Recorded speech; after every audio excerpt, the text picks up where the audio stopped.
Hello, this is Zoa Quinn, and welcome to another episode of The Knight Twins Mysteries, Crimes, and Spirits, where crimes need to be solved and spirits haunt to be heard.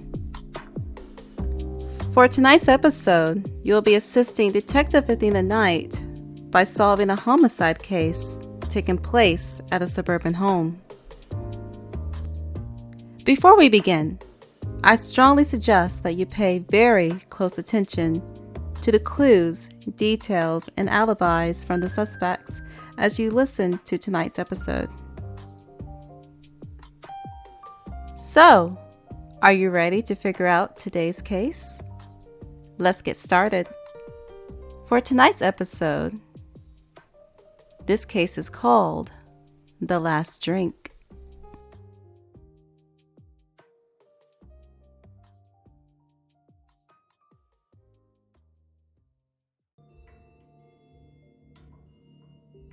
He had a bad day and just needed something to drink to make him feel better, said Mr. Rowan, who was giving his alibi to Detective Athena Knight of what happened before he found his brother dead in the living room chair. Athena was called to the crime scene where a homicide happened inside a suburban home. The victim, Kyle Rowan, was poisoned by one of the suspects who were present in the house. Here are the suspects. Keith Rowan, brother of the victim. Matilda Rowan, wife of Keith Rowan and sister-in-law of the victim. Ryan Rowan, teenage son of Keith and Matilda Rowan, nephew of the victim.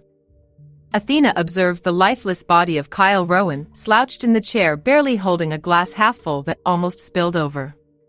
Did you make the drink, Mr. Rowan?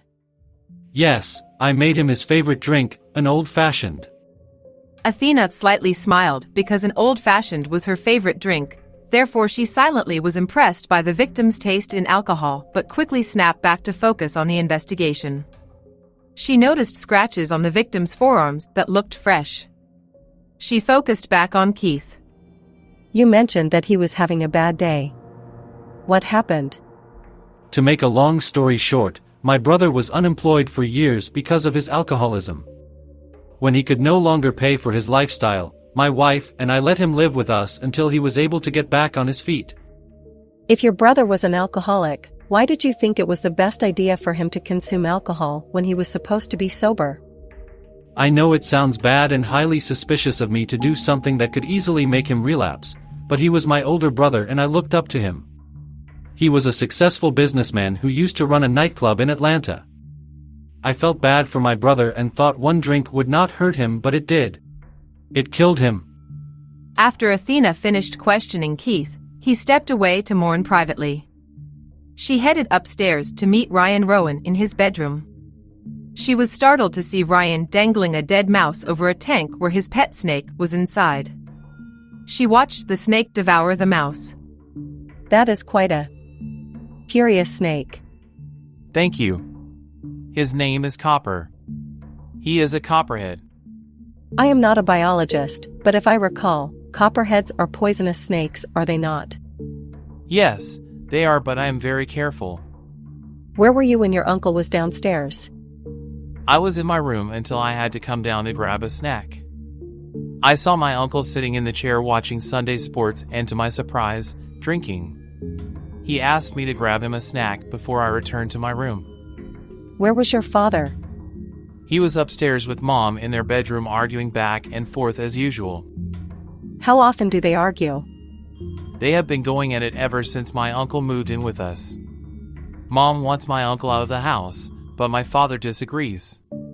Ryan sighed heavily with his head lowered. After Athena finished speaking with Ryan, she walked across the hallway and entered his parents' bedroom, and inside was Matilda Rowan. Did you and Keith have an argument earlier today? Yes, we did. What about? It was pretty much about everything.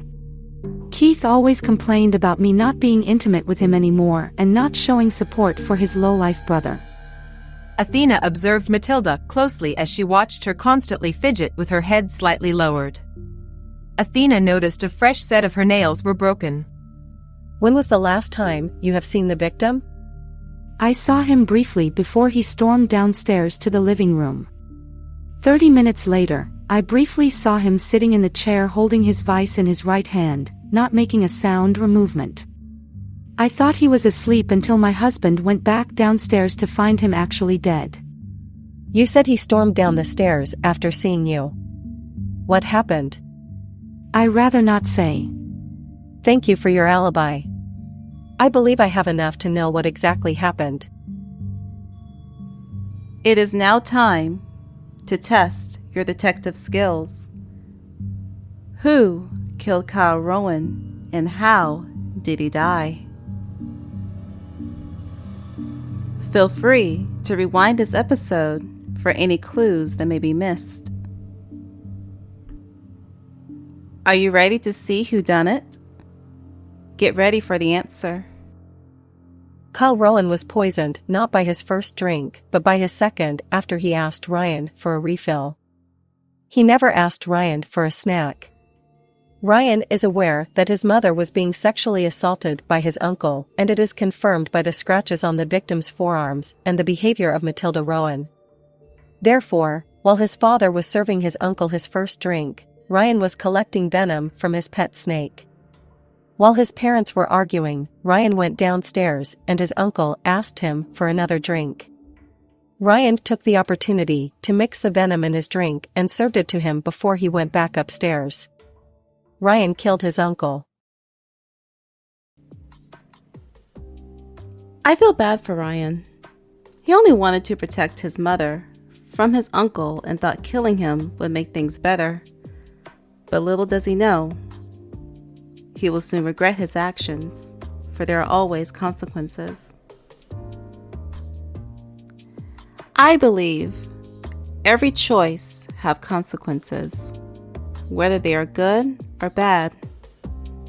It's kind of like when you make a choice, you win some, you lose some. For example, when you're following your dreams, you gain success, but on the way, you lose friendships. Therefore, I strongly suggest everyone to choose very wisely and prepare to gain and also to lose.